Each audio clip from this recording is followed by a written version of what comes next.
Hello everyone, welcome to our YouTube channel Akanksha ji. ये सब आज के इस वीडियो में हम लोग देखेंगे घटना चक्र से ये पेट का जो है प्रैक्टिस सेट देखेंगे। ये बहुत ज़्यादा इसमें इंपॉर्टेंट क्वेश्चन है। ये घटना चक्र आपको पता है ऑथेंटिक बुक है और ये जो है क्वेश्चन इससे बना हुआ है, पूरा प्रॉपर क्वेश्चन बना हुआ है और इतना अच्छा कि आपका टॉपिक भी एक एक टॉपिक तैयार हो जाएगा। जैसे एक क्वेश्चन है तो उससे रिलेटेड बहुत सारे क्वेश्चन तैयार हो जाएंगे। तो फिर हम शुरू करते हैं। ये है पहला प्रैक्टिस सेट, देखते हैं हम आज का पहला प्रैक्टिस सेट। ये है भारत अपनी अंतर्राष्ट्रीय सीमा सबसे कम किस देश से साझा करती है। तो भारत जो है अपनी अंतर्राष्ट्रीय सीमा जो है सबसे कम साझा करती है अफगानिस्तान के साथ। अफगानिस्तान के साथ सिर्फ 106 किलोमीटर साझा करती है, वो भी यूनियन टेरिटरी जो है या फिर केंद्र शासित प्रदेश लद्दाख के साथ शेयर करती है 106। अब अफगानिस्तान, तो अफगानिस्तान जो है इसकी कैपिटल या फिर राजधानी जो है काबुल है। अगला क्वेश्चन देखते हैं, भारत में कितने राज्य हैं। तो आपको पता है भारत में 28 राज्य हैं और 8 केंद्र शासित प्रदेश है। 28 राज्य 8 केंद्र शासित प्रदेश। क्वेश्चन में आपको अगर दिया रहेगा 29 राज्य या फिर 9 केंद्र शासित प्रदेश या फिर 28 राज्य 9 केंद्र शासित प्रदेश, तो नहीं, सिर्फ 28 राज्य और 8 केंद्र शासित प्रदेश। 28 से याद रखिएगा, पीछे का जो 8 है इससे केंद्र शासित प्रदेश हो जाएगा। तो फिर अगला क्वेश्चन देखते हैं हम लोग, निम्नलिखित में से कौन सी जोड़ी किसी राज्य और उससे संबंधित कला शैली को दर्शाती है। तो इसमें डांस दिया हुआ है और पूछ रहा है कौन सा कहाँ। आपको पता है पंजाब का मोहिनी अट्टम नहीं है, पंजाब का तो ये हो ही नहीं सकता। मोहिनी अट्टम जो है, मोहिनी अट्टम ये है केरल का। मोहिनीअट्टम केरल का है। तमिलनाडु का उड़ीसी, नहीं, उड़ीसा का उड़ीसी है। उत्तर प्रदेश का कथक, इसमें सही पूछा है तो इसमें सही सिर्फ उत्तर प्रदेश का कथक है। और असम का तो ये हो ही नहीं सकता, असम का नहीं है। बिहू है असम का, कथकली नहीं है। कथकली जो है ये भी केरल का है। कथकली और मोहिनीअट्टम ये शास्त्रीय नृत्य में भी शामिल है। अगला है, भारत में सर्वोच्च वीरता पुरस्कार कौन सा है। तो भारत में सर्वोच्च वीरता पुरस्कार का नाम आप लोग याद रखिएगा, ये है परमवीर चक्र। परमवीर चक्र जो है ये भारत का सर्वोच्च वीरता पुरस्कार है। तो इसका राइट आंसर है ऑप्शन डी। अगला है, अंतर्राष्ट्रीय पर्वतीय दिवस किस तारीख को मनाया जाता है। तो अंतर्राष्ट्रीय पर्वतीय दिवस जो है 11 दिसंबर को मनाया जाता है। हर साल 11 दिसंबर को अंतर्राष्ट्रीय पर्वतीय दिवस मनाया जाता है। इसका राइट आंसर है ऑप्शन ए, 11 दिसंबर। अगला क्वेश्चन है, निम्नलिखित में से किस वर्ष दक्षिण एशियाई क्षेत्रीय सहयोग संगठन सार्क की स्थापना की गई थी, जिसको सार्क कहते हैं। सार्क की स्थापना कब की गई थी, इसमें ये पूछ रहा है। तो सार्क की स्थापना जो है 1985 में की गई थी। 1985 में 8 दिसंबर 1985 को किया गया था। तो सार्क में हम लोग देश देखते हैं कितने, हम आपको ट्रिक से बताते हैं। ट्रिक है MBBS अपनी। यम से हो गया म्यांमार, बी से हो गया भूटान, एक बी से हो गया बांग्लादेश, यस से हो गया श्रीलंका, अपनी से होगा ए से हो गया अफगानिस्तान, पी से हो गया अपना ये पाकिस्तान, और यन से नेपाल, आई से इंडिया, अपना देश भारत हो गया। तो सार्क में इतने देश हैं। तो फिर ये सार्क का हेडक्वार्टर जो है नेपाल की कैपिटल काठमांडू में है सार्क की। अगला क्वेश्चन है, निम्नलिखित में से कौन सा पहाड़ी इलाका हिल स्टेशन उत्तराखंड में नहीं है। तो इसमें पूछा है उत्तराखंड में कौन सा नहीं है हिल स्टेशन। तो उत्तराखंड का हम लोग अब पहले हिल स्टेशन देख लेते हैं और देखते हैं कौन सा नहीं है।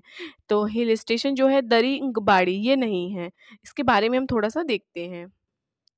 दरिंगबाड़ी पहाड़ी इलाका जो हिल स्टेशन उत्तराखंड राज्य में नहीं है बल्कि उड़ीसा राज्य में, ये उड़ीसा राज्य में स्थित है। और जो है उत्तराखंड में नैनीताल हिल स्टेशन है, मसूरी है, चक्राता है, रानीखेत है, अल्मोड़ा है, भीमताल आदि सभी पहाड़ी इलाके या फिर हिल स्टेशन उत्तराखंड राज्य में है। लेकिन ये जो है दरिंगबाड़ी ये है वहाँ पे उड़ीसा में।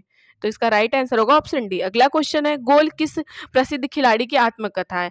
आपको पता है गोल जो है मेजर ध्यानचंद, हॉकी का जादूगर मेजर ध्यानचंद को कहा जाता है। तो गोल उनकी प्रसिद्ध आत्मकथा है। तो इसका राइट आंसर है ऑप्शन बी, मेजर ध्यानचंद। अगला हम लोग देखते हैं, लोकसभा के चुनाव के लिए निर्वाचित होने वाले किसी व्यक्ति के लिए न्यूनतम आयु क्या है। तो आपको पता है 25 वर्ष है। लोकसभा में चुनाव के लिए कोई व्यक्ति अगर खड़ा होता है तो उसकी एज जो होती है 25 होनी चाहिए। इसके बारे में हम थोड़ा सा इंपॉर्टेंट देखते हैं लोकसभा के बारे में। संविधान के अनुच्छेद 84 ख के अनुसार लोकसभा में निर्वाचित होने के लिए न्यूनतम आयु सीमा 25 वर्ष है तथा राज्यसभा में निर्वाचित होने के लिए 30 वर्ष है। आप लोग याद रखिएगा, लोकसभा में 25 है और राज्यसभा में 30 है। अगला हम लोग देखते हैं, मिश्रित अर्थव्यवस्था का अर्थ क्या है। तो मिश्रित अर्थव्यवस्था का अर्थ हम लोग देखते हैं। तो मिश्रित अर्थव्यवस्था का अर्थ ये होता है, ऐसी अर्थव्यवस्था जिनमें निजी एवं सार्वजनिक दोनों क्षेत्र विद्यमान होते हैं, मिश्रित अर्थव्यवस्था कहलाती है। भारतीय अर्थव्यवस्था मिश्रित अर्थव्यवस्था का एक प्रमुख उदाहरण है। तो प्रमुख उदाहरण है भारतीय अर्थव्यवस्था। तो इसका राइट आंसर होगा, आपको पता हो गया है, यही ऑप्शन बी, जहाँ राष्ट्रीय अर्थव्यवस्था में सार्वजनिक क्षेत्र के साथ साथ निजी क्षेत्र भी विद्यमान हो। तो इसका राइट आंसर ऑप्शन बी। अगला क्वेश्चन हम लोग देखते हैं, हरित क्रांति का सर्वाधिक प्रभाव किसमें देखा गया है? तो हरित क्रांति का सर्वाधिक प्रभाव जो है वो देखा गया है ये गेहूँ में। इसका राइट आंसर है गेहूँ में। हरित क्रांति का सर्वाधिक जो प्रभाव है वो गेहूँ में देखा गया है। अब हरित क्रांति के बारे में हम लोग कुछ जानते हैं। भारत में हरित क्रांति का प्रारंभ 1960 के दशक में माना जाता है। हरित क्रांति के पश्चात भारत ने सर्वाधिक प्रगति हेतु गेहूं की उत्पादन किया। गेहूं के पश्चात हरित क्रांति का सर्वाधिक प्रभाव चावल की उपज पर देखा गया। सबसे पहले हरित क्रांति का सर्वाधिक उपज जो है या प्रभाव गेहूं पे देखा गया, फिर सेकेंड जो होता है वो चावल होता है। अगला है, भारतीय रिजर्व बैंक का राष्ट्रीयकरण किस वर्ष किया गया था? तो भारतीय रिजर्व बैंक का राष्ट्रीयकरण जो है वो 1949 में किया गया था। इसका राइट आंसर है 1949 में किया गया था। इसका थोड़ा सा हम इतिहास देखते हैं, अगर मान लीजिए क्वेश्चन आ गया तो इससे हम कर सके। भारतीय रिजर्व बैंक भारत का केंद्रीय बैंक है। इसकी स्थापना जो है 1 अप्रैल 1935 को, याद रखिएगा पूछता है इसकी स्थापना कब हुई थी। 1 अप्रैल 1935 को हुआ था और 1 जनवरी 1949 को इसका राष्ट्रीयकरण हुआ था। इसका जो हेडक्वार्टर है, आरबीआई का हेडक्वार्टर मुंबई में। आरबीआई का हेडक्वार्टर आप लोग मुंबई याद रखिएगा। अब इसमें पूछ रहा है काली क्रांति किससे संबंधित है? तो काली क्रांति जो है वो संबंधित है कच्चा तेल उत्पादन से। अब हम कुछ क्रांति देख लेते हैं जो इकोनॉमिक्स में पूछ सकता है क्रांति के बारे में। काली क्रांति जो है ये तो आपने समझ लिया कि ये है कच्चा तेल उत्पादन से हरित क्रांति जो है खाद्यान्न उत्पादन से संबंधित है। नीली क्रांति जो है मत्स्य उत्पादन से संबंधित है। लाल क्रांति जो है टमाटर या मांस से उत्पन्न है, मतलब उत्पादन है। आप लोग याद रखिए लाल क्रांति, टमाटर भी लाल होता है, मांस भी शायद लाल ही होता है, मांस उत्पादन। और श्वेत क्रांति जो है दुग्ध उत्पादन। पीली क्रांति, श्वेत से आप लोग याद रखिएगा दुग्ध उत्पादन, मतलब श्वेत मतलब सफेद और दूध भी व्हाइट ही होता है। पीली क्रांति का तिलहन, तिलहन मतलब जो सरसों वगैरह टाइप के होते हैं वो सब, तो पीला सरसों भी होता है तो तिलहन हो गया। काली क्रांति कच्चा तेल उत्पादन, काली क्रांति कच्चा तेल उत्पादन। अब हम अगला क्वेश्चन देखते हैं। अगला क्वेश्चन है क्वेश्चन नंबर 14। अगला क्वेश्चन दिया हुआ है, योजना के आयोग के स्थान पर नीति आयोग का गठन कब हुआ था? योजना आयोग के स्थान पर नीति आयोग का गठन जो हुआ था ये हुआ था 1 जनवरी 2015 को। 2015 को हुआ था नीति आयोग का गठन। ये क्वेश्चन जरूर पूछेगा या फिर पूछ सकता है कब हुआ था, तो 1 जनवरी 2015 को हुआ था। नीति आयोग का गठन 1 जनवरी 2015 को हुआ था योजना आयोग के स्थान पर। यह सहकारी संघवाद के सिद्धांत पर आधारित है। नीति आयोग का पदेन अध्यक्ष प्रधानमंत्री होता है। आपको अगर नीति आयोग का अध्यक्ष पूछेगा तो कौन होता है? प्रधानमंत्री है। प्रधानमंत्री प्रेजेंट टाइम पे नरेंद्र मोदी जी हैं। अगला है, प्रकाश की तरंग दैर्घ्य को मापने की इकाई को क्या कहते हैं या फिर क्या है? प्रकाश से हम क्या नापते हैं, तो हमें इसके बारे में बताना है। तो इसका राइट आंसर है एंगस्ट्रॉम। एंगस्ट्रॉम जो है प्रकाश की तरंग दैर्घ्य को मापने की इकाई है। अगला है, टीवी रिमोट कंट्रोल किसके सिद्धांत पर कार्य करता है? तो इंफ्रारेड तरंगे। इंफ्रारेड तरंगे जो है वो टीवी की जो रिमोट है इनके सिद्धांत पे काम करती है। अगला क्वेश्चन है, विटामिन ए को किस नाम से जाना जाता है? तो विटामिन से क्वेश्चंस जरूर आते हैं कि पूछ रहा है विटामिन ए को किस नाम से जाना जाता है, तो रेटिनॉल के नाम से विटामिन ए को जाना जाता है। अब हम थोड़ा सा विटामिन्स के और नाम देख लेते हैं, विटामिन्स के रासायनिक नाम को, क्योंकि विटामिन से क्वेश्चंस पूछते हैं। विटामिन ए को रेटिनॉल के नाम से भी जाना जाता है। शरीर में इसकी कमी से रतौंधी रोग होता है। रतौंधी रोग जो होता है इसकी कमी से ही होता है। और मतलब जो है आंखों की रोशनी कम हो जाती है, आंखों की बीमारी है रतौंधी रोग जो है। विटामिन ए का प्रमुख स्रोत हरी सब्जियां हैं, जैसे गाजर, मछली का तेल, मछली वगैरह खाना चाहिए। विटामिन ए का ये प्रमुख स्रोत है, लेकिन गाजर भी है, सब्जियां भी है, हरी सब्जी भी है। अगला क्वेश्चन हम लोग देखते हैं, क्वेश्चन नंबर 18। क्वेश्चन नंबर 18 है, निम्नलिखित में से कौन सी धातु हथेली पर रखने पर गलने लगेगी? तो गैलियम जो है ये हथेली पर रखने से तुरंत गलने लगती है। तो इसका राइट आंसर है ऑप्शन ए। ऑप्शन ए इसका राइट आंसर है। गैलियम का जो परमाणु क्रमांक होता है 31 होता है, 31 होता है। यह शुद्ध अवस्था में मुलायम एवं चमकदार होता है। यह साधारण तापमान अर्थात हथेली पर रखने से पिघल जाता है। इसका प्रयोग अर्धचालकों के रूप में भी किया जाता है। इसका जो प्रयोग है अर्धचालक के रूप में भी किया जाता है। अब अगला क्वेश्चन हम लोग देखते हैं, यूरिया का रासायनिक सूत्र क्या है? आप लोग सूत्र याद रखिए क्योंकि क्वेश्चंस पूछते हैं सूत्र से। तो यूरिया का रासायनिक सूत्र तो आपने पढ़ा होगा। तो इसका राइट आंसर है ऑप्शन डी, NH2CO। इसका राइट आंसर है ऑप्शन डी। अगला क्वेश्चन है, भारतीय संविधान में मौलिक अधिकारों की अवधारणा को निम्नलिखित में से किस देश से लिया गया था? तो मौलिक अधिकार आप लोगों को पता है किस देश से लिया गया था? तो मौलिक अधिकार जो है हमारा वो संयुक्त राज्य अमेरिका से लिया गया था। मौलिक अधिकार संविधान के भाग 3 में है और अनुच्छेद 12 से लेके 35 तक है। 12 से लेके 35 तक है। मौलिक अधिकार। मौलिक अधिकार हमारे 6 हैं। पहले हमारे 7 मौलिक अधिकार थे, लेकिन प्रेजेंट टाइम पे हमारे 6 मौलिक अधिकार हैं। तो इसका राइट आंसर होगा ऑप्शन बी, संयुक्त राज्य अमेरिका। संयुक्त राज्य अमेरिका इसका राइट आंसर होगा। अगला क्वेश्चन दिया है, कौन से संविधान राज्य नीति विषयक निर्देशक तत्व अपनाए गए हैं? मतलब राज्य की जो नीति निर्देशक तत्व है कहाँ से अपनाए गए हैं, या फिर कहाँ, जिसको हम डीपीएसपी भी कहते हैं, शॉर्ट में डीपीएसपी, और उसका पूरा नाम है नीति निर्देशक तत्व। नीति निर्देशक तत्व आयरलैंड से लिया गया, आयरिश संविधान से। इसका राइट आंसर है आयरिश संविधान, आयरिश संविधान से लिया गया है। अगला क्वेश्चन है, भारत का संविधान दिवस मतलब कब होता है या फिर कब मनाया जाता है? तो भारत का संविधान दिवस हर साल मनाया जाता है। हर साल 26 नवंबर को मनाया, 26 नवंबर को हर साल भारत का संविधान दिवस मनाया जाता है। अब हम लोग देखते हैं क्यों मनाया जाता है। भारत का संविधान दिवस प्रत्येक वर्ष 26 नवंबर को मनाया जाता है, क्योंकि भारतीय संविधान 26 नवंबर 1949 को बनके तैयार हो गया था।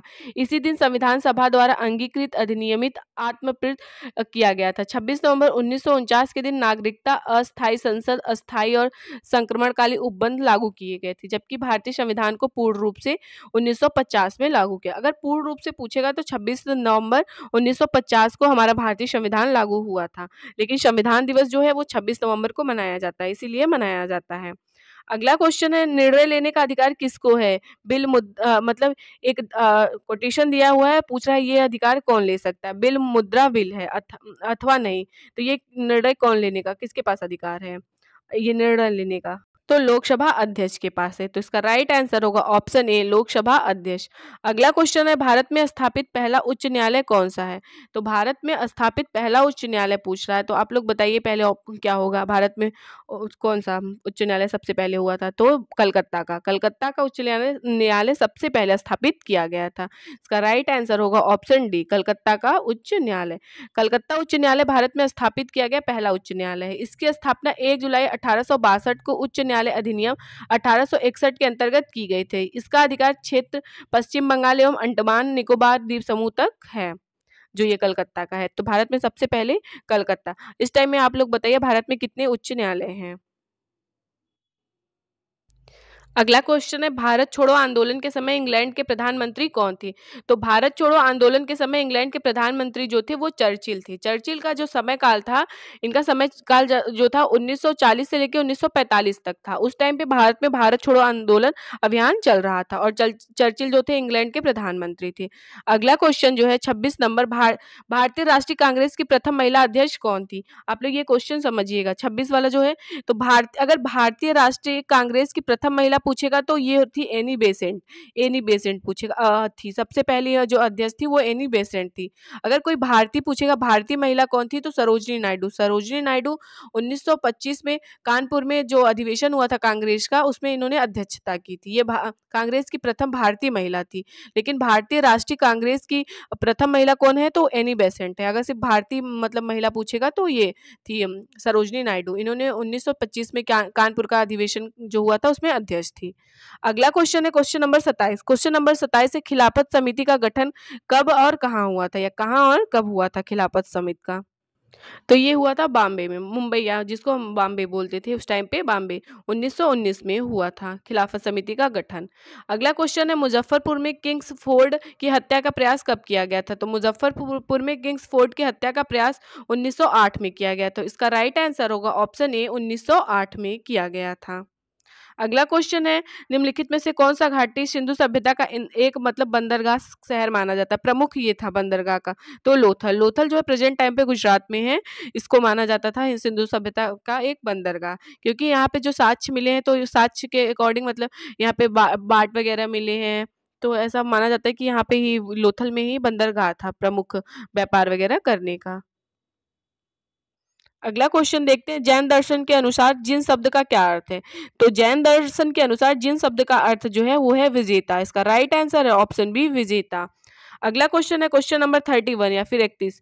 अशोक के शिलालेख पर किस लिपि का प्रयोग किया गया था? तो अशोक के शिलालेख पे ब्राह्मी लिपि का प्रयोग किया गया था। ब्राह्मी लिपि का प्रयोग अशोक के शिलालेख पे किया गया था। अशोक के अधिकांश अभिलेख प्राकृतिक भाषा में एवं ब्राह्मी लिपि में लिखे गए हैं। केवल 2 अभिलेखों में शाहबाजगढ़ी और मानसेहरा की जो लिपि है उसमें ब्राह्मी ना होकर खरोष्ठी लिपि है। अशोक की सारी जो लिपि थी वो ब्राह्मी लिपि में लिखी गई थी और प्राकृतिक भाषा में।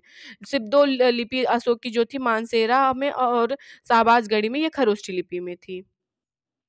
अगला क्वेश्चन है, किस मुगल शहजादे ने 1657 में उपनिषदों का फारसी में अनुवाद किया था? तो किस मुगल शहजादा जो था 1657 में उपनिषदों का फारसी में अनुवाद किया था?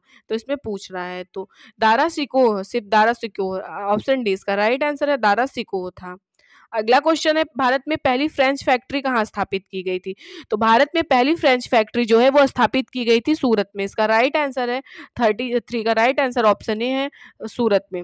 फ्रांस के राजा लुई 14वें के मंत्री काल्बर्ट के अनुरोध पर 1664 ईस्वी में फ्रेंच ईस्ट इंडिया कंपनी की स्थापना हुई, जिसे कंपनी फ्रांसेस देश इंदेश और ओरिएंटल्स कहा गया है। ये इसका जो स्थापना हुआ था ये 1668 में सूरत में हुआ था। अगला क्वेश्चन है, भारत में दक्षिण पश्चिम मानसून का मौसम कब मतलब अवधि क्या है? तो जून से सितंबर तक। भारत में दक्षिण पश्चिम का जो मानसून है जून से सितंबर तक है। इसका राइट आंसर है ऑप्शन डी। अगला क्वेश्चन है, चंदन का पेड़ किस प्रकार के वनों में उगता है? तो किस प्रकार का जो वन होता है कि चंदन का पेड़ उगता है? तो उष्ण कटिबंधी पर्णपाती वन, उष्ण कटिबंधी पर्णपाती वन जो होता है उसमें ही सिर्फ चंदन का पेड़ उग पाता है। अब हम अगला क्वेश्चन देखते हैं। अगला क्वेश्चन है, पश्चिमी एवं पूर्वी घाटों का मिलन कहाँ होता है? पश्चिमी एवं पूर्वी घाटों का मिलन पूछ रहा है, तो नीलगिरी की पहाड़ियों में होता है। तो इसका राइट आंसर है, नीलगिरी की पहाड़ियों में पश्चिमी एवं पूर्वी घाटियों का मिलन होता है। भारत का सबसे बड़ा सौर शक्ति संयंत्र कहाँ स्थित है? तो इसमें पूछ रहा है। तो भारत का सबसे बड़ा सौर जो संयंत्र है वो स्थित है भादला में। इसका राइट आंसर है ऑप्शन डी, भादला में स्थित है। अगला क्वेश्चन है, निम्नलिखित में से किसने भारत सरकार अधिनियम 1935 को गुलामी का अधिकार पत्र कहा था? किसने कहा था? यह हमेशा क्वेश्चन पूछता है। तो जवाहरलाल नेहरू ने भारत सरकार अधिनियम 1935 को गुलामी का अधिकार पत्र कहा था। अगला क्वेश्चन है, भारत की सबसे लंबी नदी का नाम बताइए। तो इसमें भारत की सबसे लंबी नदी आपको बताना है कौन है। तो भारत की सबसे लंबी नदी जो है वो है गंगा नदी। गंगा नदी की लंबाई जो है 25-25, आप लोग 5-5 का स्क्वायर याद रखिएगा, फिर 25-25 याद रखिएगा। अब अगला हम लोग देखते हैं, निम्नलिखित में मिलान करना है देश और उसकी राजधानी का। ऐसे आप देखो कर सकते हैं। इटली की जो राजधानी है वो रोम है, तो पहले का जो है ये दूसरा है। इटली की राजधानी जो है आप लोग याद रखिएगा ये है रोम। और अभी यूक्रेन के बारे में तो आप लोग सुन ही रहे होंगे, इस टाइम पे बहुत ज़्यादा चर्चे में है यूक्रेन का। तो यूक्रेन की जो राजधानी है वो है कीव। अब इसमें पूछ रहा है कनाडा की फिनलैंड की राजधानी क्या है? तो फिनलैंड की हेलेंस्की है और कनाडा की ओटावा है। इस टाइम पे यूक्रेन और कनाडा बहुत ज़्यादा चर्चित है। तो कनाडा की जो है ओटावा में, यूक्रेन की कीव है, इटली की आप लोग को पता ही है रोम है, फिनलैंड की हेलेंस्की है। तो इसका राइट आंसर आपको बताना है। राइट आंसर अब आप लोग बताइए क्योंकि मैंने कर दिया है। तो इसका राइट आंसर होगा ऑप्शन बी। आप लोग ऐसे भी मिला सकते हैं। इटली का जो हो गया दूसरा हो गया, फिनलैंड का जो हो गया वो तीसरा हो गया, कनाडा का जो हो गया चौथा हो गया, यूक्रेन का जो हो गया पांचवा। तो ये हो गया। तो इसका जहाँ पे ये ऑप्शन मिले 2, 3, 4, 1, तो यही होगा इसका राइट आंसर ऑप्शन बी। अब हम करंट अफेयर्स देखते हैं। 40 क्वेश्चन ये हो गए। अब 10 नंबर के हम करंट अफेयर्स देखते हैं। तो करंट अफेयर के क्वेश्चन स्टार्ट करते हैं। करंट अफेयर के क्वेश्चन अब हम लोग देखते हैं। भारत की पहली सोलर सिटी कौन सी है? तो भारत की पहली सोलर सिटी जो है सांची है, मध्य प्रदेश का सांची। इसका राइट आंसर होगा ऑप्शन बी, मध्य प्रदेश का सांची। अगला क्वेश्चन है, सितंबर 2023 में भारत का पहला यूपीआई एटीएम किस भुगतान सेवा प्रदाता द्वारा लॉन्च किया गया है? तो इसका ऑप्शन पूछ रहा है। तो आपको ऑप्शन लगाना है, इसका है हिताची पेमेंट सर्विसेज। इसका राइट आंसर है option A, Hitachi payment services. अगला क्वेश्चन है, भारत में राष्ट्रीय अंतरिक्ष दिवस कब मनाया गया? तो भारत में राष्ट्रीय अंतरिक्ष दिवस कब मनाया गया? तो 23 अगस्त को मनाया गया। चंद्रयान 3 के उपलक्ष्य में मनाया गया भारत का राष्ट्रीय अंतरिक्ष दिवस। इससे बनने वाले हम लोग क्वेश्चंस देख लेते हैं क्योंकि बहुत ज्यादा इंपॉर्टेंट टॉपिक है और करंट का टॉपिक है। 23 अगस्त 2023 को केंद्रीय मंत्रिमंडल ने चंद्रयान 3 की सफल लैंडिंग के उपलक्ष्य में 23 अगस्त को राष्ट्रीय अंतरिक्ष दिवस के रूप में मनाने के प्रस्ताव को मंजूरी दिया या फिर मंजूरी प्रदान किया है। अगला क्वेश्चन हम लोग देखते हैं। अगला क्वेश्चन है, सितंबर 2023 में किसने किसने रेलवे बोर्ड के नए अध्यक्ष एवं मुख्य कार्यकारी अधिकारी सीईओ के रूप में पदभार संभाला है? तो इसका हमको आंसर देना है। अभी आप लोगों ने सुना होगा, बहुत ज्यादा चर्चा में है, कौन था? तो ये फर्स्ट होंगी, सबसे पहले यही होंगी। तो फर्स्ट लेडी जो है जया वर्मा सिन्हा है। जया वर्मा सिन्हा जो ये फर्स्ट लेडी है। सितंबर 2023 में इन्होंने रेलवे बोर्ड के नए अध्यक्ष और मुख्य कार्यकारी अधिकारी के रूप में जो है सीईओ के रूप में अपना पदभार ग्रहण किया था। अगला क्वेश्चन अब हम लोग देखते हैं। अगला क्वेश्चन है 65 क्वेश्चन हमको देखना है। अगला क्वेश्चन है, अगस्त 2023 में 65वां रेमन मैग्सेसे अवार्ड 2023 प्रदान किए जाने की घोषणा की गई। किस भारतीय को यह अवार्ड अन्य 3 व्यक्तियों के साथ प्रदान किया गया है? तो किस भारतीय को प्रदान किया? आप लोग करंट तो पढ़ रहे होंगे। तो ये प्रदान किया गया है डॉक्टर रवि कन्नन को। डॉक्टर रवि कन्नन को किया गया है। इसका राइट आंसर आप लोग याद रखिएगा, रवि कन्नन। ऐसे याद रखिएगा, ये देखिए कन्नन में छोटा न है, मैक्सिस में भी न, तो आप इस तरह से याद रखिएगा ट्रिक। अगला हम लोग क्वेश्चन देखते हैं, फुटबॉल प्रतियोगिता डूरंड कप 2023 का खिताब किसने जीता? तो 2023 का खिताब जीता है मोहन बागान एसजी ने। इसका राइट आंसर है ऑप्शन ए। अगला क्वेश्चन है, भारत में पहला 3D प्रिंटेड पोस्ट ऑफिस कहाँ स्थापित किया गया? तो भारत में पहला 3D प्रिंटेड जो है पोस्ट ऑफिस जो है वो स्थापित किया गया है बेंगलुरु में। बेंगलुरु में पहला किया गया है। अब अगला क्वेश्चन हम लोग देखते हैं। अगला क्वेश्चन है, किस राज्य में विश्व का पहला 3D प्रिंटेड हिंदू मंदिर? आप लोग इसमें कंफ्यूज मत होइएगा। 3D प्रिंटेड हिंदू मंदिर की जब बात की जाएगी तो ये तेलंगाना में बनाया गया था। अगर पोस्ट ऑफिस की बात की जाएगी तो ये बेंगलुरु में बनाया गया था।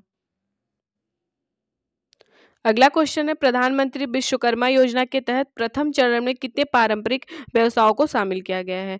तो कितने व्यवसाय मतलब है कि शामिल किया गया विश्वकर्मा योजना के तहत? तो ये 18। इसका राइट आंसर है ऑप्शन डी 18। अगला क्वेश्चन है, हरिहरपुर संगीत विश्वविद्यालय उत्तर प्रदेश के किस जिले में बनाया गया? तो हरिहरपुर संगीत विश्वविद्यालय उत्तर प्रदेश के आजमगढ़ जिले में बनाया गया। इसका राइट आंसर है ऑप्शन बी आजमगढ़। उत्तर प्रदेश से याद रखिएगा, उत्तर प्रदेश के आप लोग को पता होगा चीफ मिनिस्टर योगी आदित्यनाथ, और यहाँ की जो कैपिटल है लखनऊ है, जो गोमती नदी के किनारे पे बसा हुआ है। गोमती नदी एक ऐसी मात्र नदी है जो गंगा नदी में मिलती है। ये जो इनका मतलब उद्गम मैदानी क्षेत्र से हुआ है। और यहाँ उत्तर प्रदेश की जो प्रेजेंट टाइम पे राज्यपाल है वो आनंदीबेन पटेल है। उत्तर प्रदेश का राजकीय पक्षी जो है वो है सारस या क्रोच। तो आप लोग इतना याद रखिएगा। राष्ट्रीय पुष्प जो है पलाश है। तो फिर जितने भी इंपॉर्टेंट क्वेश्चन है इसमें हमने करा दिया, और उससे बहुत ज़्यादा क्वेश्चन से ज़्यादा मैंने आपको फैक्ट बता दिया। अगर वीडियो पसंद आए तो चैनल को शेयर सब्सक्राइब करिएगा, वीडियो को भी शेयर करिएगा, वीडियो को लाइक करिएगा, और अगर आपको और वीडियोस ऐसे चाहिए तो कमेंट बॉक्स में कमेंट करिएगा। Thank you.